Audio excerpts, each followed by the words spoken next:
राष्ट्रपति रामनाथ कोविंद ने जबलपुर में all India judicial academies director retreat का शुभारंभ किया।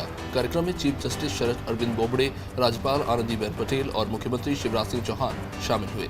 राष्ट्रपति ने अपने संबोधन में न्यायपालिका से जुड़ी 2 अहम बातों पर जोर दिया।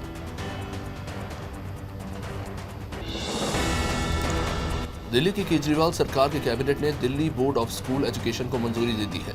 मुख्यमंत्री अरविंद केजरीवाल ने खुद इसका ऐलान किया। उन्होंने बताया कि 2021 और 22 के एकेडमिक ईयर में दिल्ली के 20 से 25 स्कूलों में इसे शामिल किया जाएगा।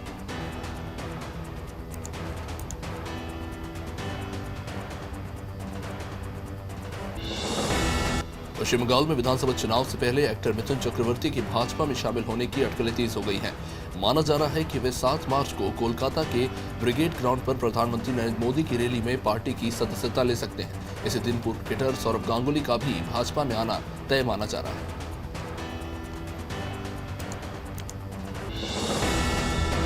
कोरोना वैक्सीनेशन के बाद मिलने वाले सर्टिफिकेट पर प्रधानमंत्री नरेंद्र मोदी की फोटो पर तृणमूल कांग्रेस की आपत्ति के बाद चुनाव आयोग ने हेल्थ मिनिस्ट्री को चिट्ठी लिखी है। चिट्ठी में चुनाव आयोग ने कहा कि चुनाव नियमों का सख्ती से पालन किया जाए और सरकारी खर्च पर किए जा रहे विज्ञापन पर रोक लगाई जाए। हालांकि चुनाव आयोग ने किसी का नाम लेकर सरकारी विज्ञापन पर रोक लगाने की बात नहीं कही।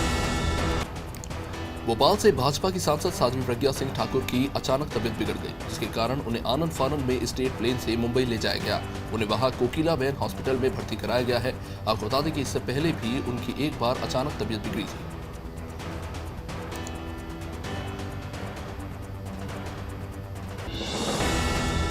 उत्तर प्रदेश में इन दिनों किसान आंदोलन के अलावा नदी अधिकार यात्रा की चर्चा है। ये यात्रा कांग्रेस की है जो करीब 600 किलोमीटर तक निकाली जाएगी। दरअसल कांग्रेस महासचिव प्रियंका गांधी का पूरा फोकस उत्तर प्रदेश में अगले साल होने वाले विधानसभा चुनाव पर है। वे 21 फरवरी को प्रयागराज के बसवार गांव में उन नाविक परिवारों की महिलाओं से मिली थी जिन पर 4 फरवरी को पुलिस ने कथित रूप से लाठीचार्ज किया था। पाकिस्तान के प्रधानमंत्री इमरान खान ने नेशनल असेंबली में विश्वास मत हासिल कर लिया। 342 सदस्यीय नेशनल असेंबली में उनको जीत के लिए 171 वोट चाहिए थे।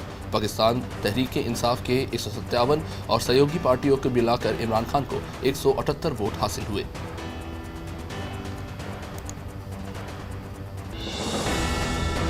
किसान आंदोलन के 100 दिन पूरे होने के बाद आज किसान ब्लैक डे मना रहे हैं। किसानों ने दिल्ली के निकट कुंडली मानेसर पलवल हाईवे को जाम कर दिया। आंदोलनकारी किसानों के नेता बलबीर सिंह रजेवाल ने कहा कि हम किसानों ने मिलकर ये हाईवे बंद किया है। यहाँ सब कुछ शांतिपूर्ण ढंग से चल रहा है। हम आंदोलन को और तेज कर रहे हैं। मुंबई में मुकेश अंबानी के घर के बाहर मिली एसयूवी स्कॉर्पियो गाड़ी के मालिक हिरेन मनसुख ने मौत से एक दिन पहले राज्य के मुख्यमंत्री उद्धव ठाकरे को पत्र लिखा था। इस पत्र में उन्होंने पुलिस अधिकारियों और पत्रकारों द्वारा परेशान किए जाने की बात कही थी। हिरेन मनसुख ने अपने पत्र में राज्य के मुख्यमंत्री उद्धव ठाकरे, गृहमंत्री और पुलिस प्रमुख से कानूनी कार्रवाई और सुरक्षा की मांग की थी। कोरोना के असर से झारखंड की अर्थव्यवस्था को उबारने के लिए हेमंत सोरेन सरकार ने नई औद्योगिक और इन्वेस्टमेंट प्रमोशन पॉलिसी का मसौदा तैयार किया है। इसके तहत 1 लाख करोड़ रुपए राज्य में निवेश के लिए आकर्षित करने की योजना है। इस नई नीति के जरिए राज्य में करीब 5 लाख रोजगार पैदा करने का टारगेट तय किया गया है।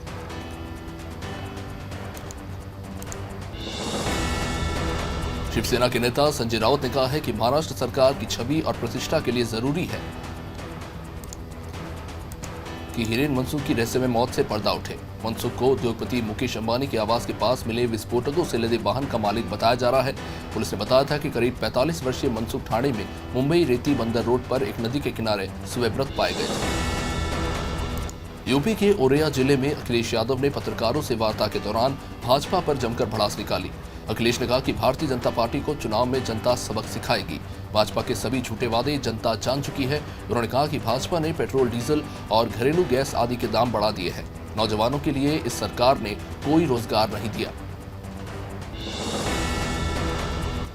पश्चिम बंगाल में विधानसभा चुनाव से पहले ममता सरकार को करारा झटका लगा है। टीएमसी के पूर्व राज्यसभा सांसद और ममता बनर्जी के करीबी दिनेश त्रिवेदी ने भाजपा का दामन थाम लिया। उन्होंने भाजपा के राष्ट्रीय अध्यक्ष जेपी नड्डा की मौजूदगी में पार्टी ज्वाइन की, जहां इस दौरान केंद्रीय मंत्री पीयूष गोयल भी मौजूद रहे। आपको बता दें कि त्रिवेदी को ममता का बेहद करीबी नेता माना जाता है। मध्य प्रदेश सरकार के कृषि मंत्री कमल पटेल ने मुख्यमंत्री शिवराज सिंह चौहान की तारीफ करते हुए गेहूं उपार्जन को लेकर बयान दिया। उन्होंने कहा कि प्रधानमंत्री मोदी की मंशा के अनुरूप खेती को लाभ का धंधा बनाने के लिए हमने साल 2021 का संकल्प पूरा कर दिया। हमने चना, मसूर और सरसों की खरीद की नीति में परिवर्तन किया है, इससे किसानों की आय बढ़ी है।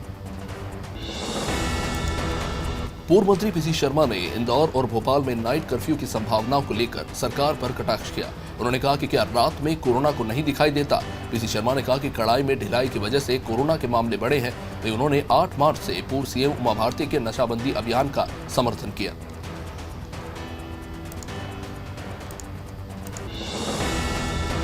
शिवपुरी रेलवे स्टेशन काफी जर्जर हालत में पहुंच चुका है। रेलवे और मंत्री यशोधरा राजे के प्रयासों से अब यहां के स्टेशन की तस्वीर बदलती नजर आ रही है, जिसको लेकर केंद्रीय रेल मंत्री पीयूष गोयल ने ट्वीट कर इसकी तारीफ की है। ट्वीट में उन्होंने बताया कि अब यह रेलवे स्टेशन पूरी तरह से नए स्वरूप में नजर आ रहा है।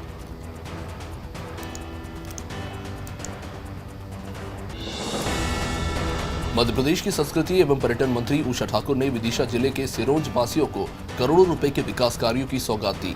मंत्री उषा ठाकुर ने ग्राम वीरपुर में करीब 7.25 करोड़ के विकास कार्यों का भूमि पूजन, शिलान्यास और लोकार्पण किया। इस अवसर पर उन्होंने मुख्यमंत्री शिवराज सिंह चौहान के जन्मदिवस पर महामाही परिसर में पौधारोपण भी किया। मुख्यमंत्री भूपेश बघेल ने road safety cricket T20 world series का शुभारंभ किया। इस सीरीज का शुभारंभ शानदार आतिशबाजी के साथ किया गया। क्रिकेट मैच का शुभारंभ बांग्लादेश और भारत के राष्ट्रगान के साथ हुआ। मुख्यमंत्री ने छत्तीसगढ़ की जनता की ओर से सभी खिलाड़ियों का स्वागत किया। उन्होंने कहा कि क्रिकेट के भगवान कहे जाने वाले सचिन तेंदुलकर यहां पहुंचे हैं, ये हमारे लिए बड़े ही गर्व की बात है। खुरई में नगरीय प्रशासन मंत्री भूपेंद्र सिंह के प्रतिनिधि लखन सिंह ठाकुर ने कई वार्डों में 1 करोड़ 23 लाख रुपए की लागत से होने वाले विकास कार्यों का भूमि पूजन किया और इसी के साथ ही लखन सिंह ने कबीर वार्ड के स्कूल के पास नलकूप का भी भूमि पूजन किया। लखन सिंह ने कहा कि शिवराज सरकार में लगातार विकास कार्य किए जा रहे हैं। नाले में क्रिकेट, फुटबॉल और शादी की सालगिरह के बाद स्वास्थ्य शिविर के बाद इंदौर में एक और इतिहास रचा। सूखे नाले में 150 पहलवानों को दंगल भी खिलवाया गया है। इसके लिए नगर निगम ने व्यवस्था भी की और पहलवानों ने इंदौर को स्वच्छता का पंच दिलाने के संकल्प के साथ जोर आजमाइश भी की।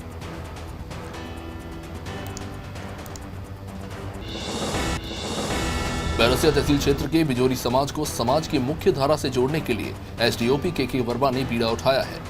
एसडीओपी गांव में जाकर समाज के लोगों से संवाद कर रहे हैं। उन्होंने समाज के लोगों को चोरी करने और अवैध शराब बेचने से मना किया है और उन्हें बुरा काम छोड़कर अच्छे काम करने की सलाह दी है।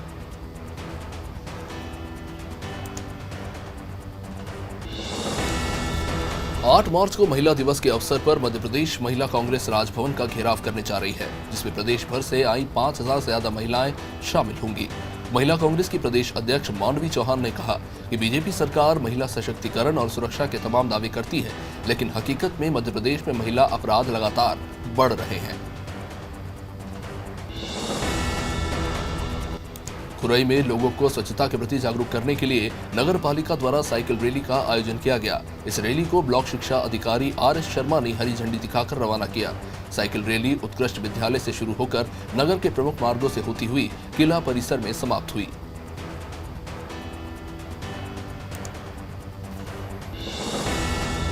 अलीराजपुर के जोबट में महाराज गजानन के जन्मदिन के महोत्सव पर नगर में भव्य शोभा यात्रा निकाली गई, जिसका श्रद्धालुओं ने पुष्प वर्षा कर स्वागत किया। इस यात्रा में महाराज के शिष्य योगेश्वर महाराज सहित कई शिष्य मौजूद रहे।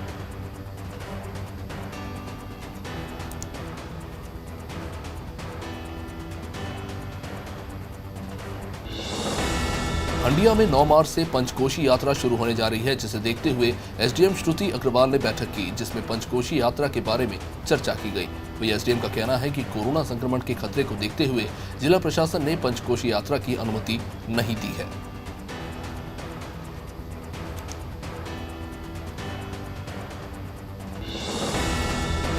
मध्य प्रदेश सरकार के निर्देशों के बाद प्रशासन लगातार अतिक्रमण हटाओ अभियान चला रहा है। जावत तहसील क्षेत्र में प्रशासन ने कार्रवाई करते हुए शासकीय भूमि से अवैध कब्जे को हटाया। ग्राम पंचायत उमेदपुरा में बने मकान पर बुलडोजर चलाकर इसे जमींदोज किया गया। एसडीएम ने बताया कि अतिक्रमण करने वाले व्यक्ति के पास 2 मकान थे, जिसके बावजूद भी उसने शासकीय जमीन पर अतिक्रमण करके निवास खड़ा कर दिया था। दतिया के भांडेर में दिल दहला देने वाला ये मामला सामने आया है, जहां लाहार हवेली गांव में एक युवक ने घर के बाहर खेल रहे 8 साल के बच्चे की गला रेतकर निर्मम हत्या कर दी। तभी वहां पर खेल रहे दूसरे बच्चों ने इसकी जानकारी बच्चों के माता पिता को दी। जैसे ही माता पिता घर के बाहर आए, तब तक आरोपी फरार हो चुका था, जिसके बाद परिजनों ने इसकी सूचना स्थानीय पुलिस को दी। जबलपुर के पनागर में एक तेज रफ्तार बुलेरो चालक ने बाइक सवारों को टक्कर मार दी। इस हादसे में बाइक सवार पति पत्नी की मौके पर ही मौत हो गई। ये घटना पनागर के मूड़िया बाईपास के पास घटी। हादसे के बाद बुलेरो चालक मौके से फरार हो गया। राहगीरों की सूचना पर पुलिस मौके पर पहुंची थी।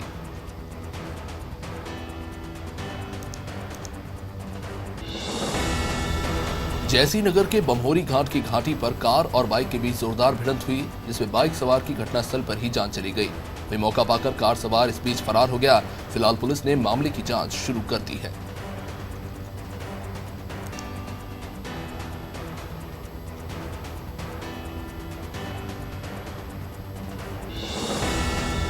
देवास के नेवरी में जंगल से भटक कर आए हिरण को कुत्तों ने घायल कर दिया, जिसे स्थानीय निवासियों ने अपनी सतर्कता दिखाते हुए बचा लिया और अस्पताल में ले जाकर हिरण की जांच करवाई, जिसमें वो पूरी तरह से अब स्वस्थ पाया गया है।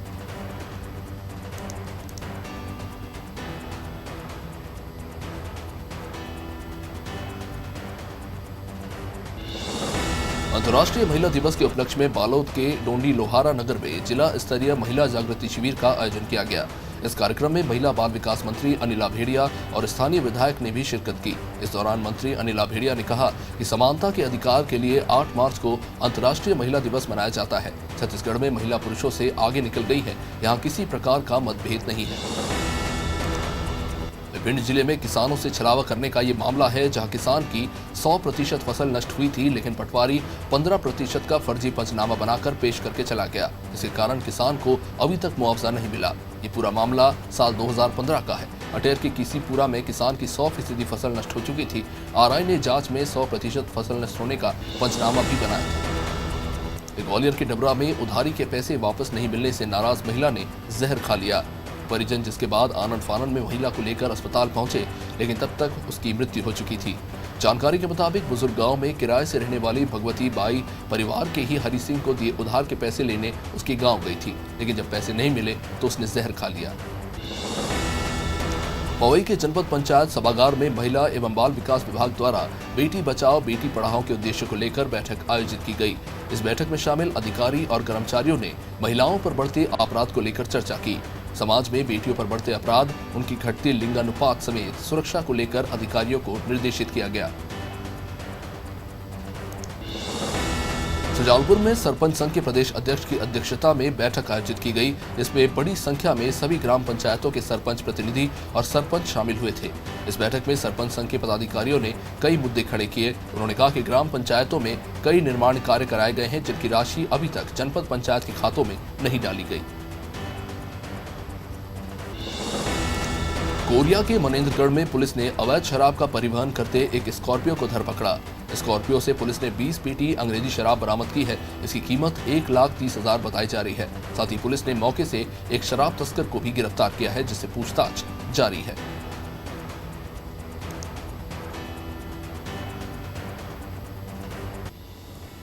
बड़वानी जिले की निवाली तहसील के उमरिया पानी गांव के एक घर में अचानक आग लग गई। बताया जा रहा है कि आग से घर में रखा सामान पूरी तरह से जलकर राख हो गया। इस दौरान वहां मौजूद ग्रामीणों ने आग बुझाने की कोशिश तो की, लेकिन तब तक काफी नुकसान हो चुका था।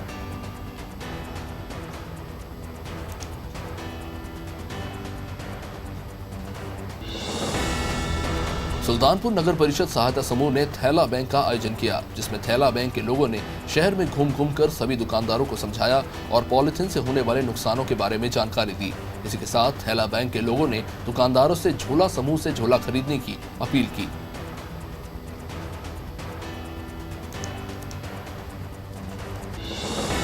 वैश्विक महामारी कोरोना को मात देने के लिए भारत में दुनिया का सबसे बड़ा कोरोना टीकाकरण अभियान चल रहा है।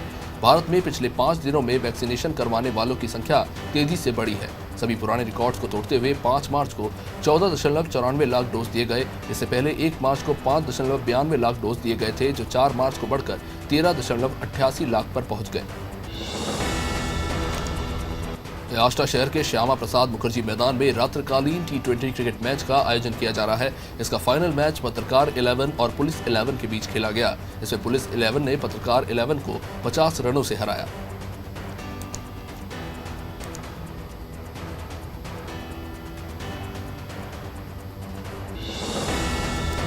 दिल्ली के सीएम अरविंद केजरीवाल ने कहा है कि नई शिक्षा बोर्ड के करिकुलम में छात्रों को रटाने पर जोर नहीं दिया जाएगा, बल्कि समझाने और समझने पर जोर होगा। उन्होंने कहा कि अभी किसी बच्चे का आकलन केवल साल के आखिरी में 3 घंटे के आधार पर नहीं होगा, बल्कि पूरे साल आकलन चलता रहेगा। सीएम ने कहा कि नए शिक्षा बोर्ड के करिकुलम में छात्रों को रटाने पर जोर नहीं होगा, बल्कि समझने और समझाने पर जोर दिया जाएगा।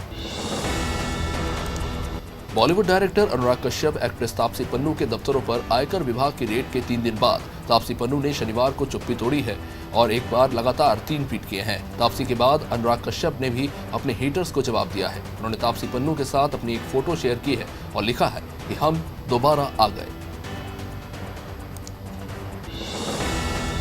पंजाब विधानसभा ने केंद्रीय कृषि कानूनों को वापस लेने की मांग को लेकर शुक्रवार को एक प्रस्ताव पारित कर दिया। सदन में मौजूद सभी सदस्यों ने इस प्रस्ताव को सर्वसम्मति से पारित किया है। इस सदन में जब प्रस्ताव हालांकि पारित हो रहा था, तब आम आदमी पार्टी, शिरोमणि अकाली दल और भारतीय जनता पार्टी के सदस्य मौजूद नहीं थे। सीएम अमरिंदर सिंह ने प्रस्ताव पेश करते हुए कहा कि किसानों के हित को दरकिनार कर इन कानूनों को लागू नहीं होने दिया जा सकता। सरकार ने वाहनों की आगे की सीट के यात्रियों के लिए एयरबैग को अब अनिवार्य कर दिया है। सड़क परिवहन एवं राजमार्ग मंत्रालय ने शुक्रवार को बताया कि एयरबैग के अनिवार्य प्रावधान के संबंध में गजट अधिसूचना जारी कर दी गई है। बयान में कहा गया है कि वाहनों में आगे के ड्राइवर की सीट के साथ बैठने वाले यात्रियों के लिए एयरबैग को अनिवार्य करने के संबंध में गजट जारी किया गया है। उत्तर प्रदेश के प्रयागराज में एक निजी हॉस्पिटल द्वारा अमानवीय व्यवहार का मामला सामने आया है। इलाज की रकम ना भर पाने के चलते अस्पताल ने 3 साल की मासूम को बिना इलाज के अस्पताल से बाहर कर दिया। यहां तक उसके पेट में टाँके तक नहीं लगाए गए। इसके कारण बच्ची की हालत बिगड़ती चली गई और अंत में उसकी मृत्यु हो गई। इस मामले में राष्ट्रीय बाल अधिकार ने दखल देते हुए अस्पताल के खिलाफ जाँच के आदेश दिए। टीम इंडिया ने इंग्लैंड को अहमदाबाद के नरेंद्र मोदी स्टेडियम में खेले गए चौथे टेस्ट में पारी और 25 रन से शिकस्त देते हुए सीरीज 3-1 से अपने नाम कर ली। गौरतलब है कि यह मैच भी तीसरे दिन ही समाप्त हो गया। इसी के साथ साथ इंडिया ने 4 टेस्ट की सीरीज 3-1 से जीत ली। अब team India ICC world test championship के फाइनल में पहुंच गई है। उसका खिताबी मुकाबला 18 जून को लॉर्ड्स में न्यूजीलैंड से होगा। चौथे टेस्ट में इंग्लैंड ने टॉस जीतकर पहले बल्लेबाजी करते हुए 205 रन बनाए थे। इसके जवाब में टीम इंडिया ने ऋषभ पंत के 101 और वाशिंगटन सुंदर के नाबाद 96 रन की मदद से 365 रन बनाए। साथ ही पहली पारी में 160 रन की बढ़त बना ली। इस लीड को इंग्लिश टीम नहीं उतार सकी।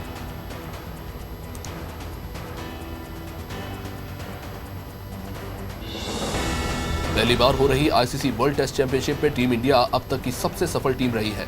भारत ने 21 में से सबसे ज्यादा 12 मैच जीते हैं। यहाँ इंग्लैंड 11 जीत के दूसरे नंबर पर है। टीम इंडिया ने टूर्नामेंट में 6 सीरीज में से 5 जीती है। एक में न्यूजीलैंड से उसे हार मिली है। भारतीय टीम ने टूर्नामेंट की अपनी पहली सीरीज में अगस्त 2019 में वेस्टइंडीज को 3-0 से हराया था। वाशिंगटन सुंदर इस साल नंबर 7 या इससे नीचे बल्लेबाजी करते हुए सबसे ज्यादा रन बनाने वाले बल्लेबाज बन गए हैं। उन्होंने 1 जनवरी 2021 से नंबर 7 या इससे नीचे 4 टेस्ट की 6 पारी में अब तक 250 रन बनाए हैं। दूसरे स्थान पर पाकिस्तान के फ़हीम अशरफ है। आपको बता दें कि पहली पारी में भारतीय ऑलराउंडर वाशिंगटन सुंदर ने नाबाद 96 रन की पारी खेली।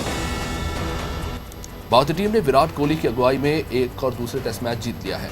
अहमदाबाद के नरेंद्र मोदी स्टेडियम में चौथा टेस्ट जीतने के साथ ही विराट कोहली ने एक और कीर्तिमान रच दिया। कोहली अब अपनी कप्तानी में घरेलू जमीन पर सबसे ज्यादा टेस्ट मैच जीतने के मामले में ऑस्ट्रेलियाई दिग्गज स्टीव वॉ से आगे निकल चुके हैं। विराट ने अपनी कप्तानी में घरेलू जमीन पर 23वीं टेस्ट जीत हासिल की है।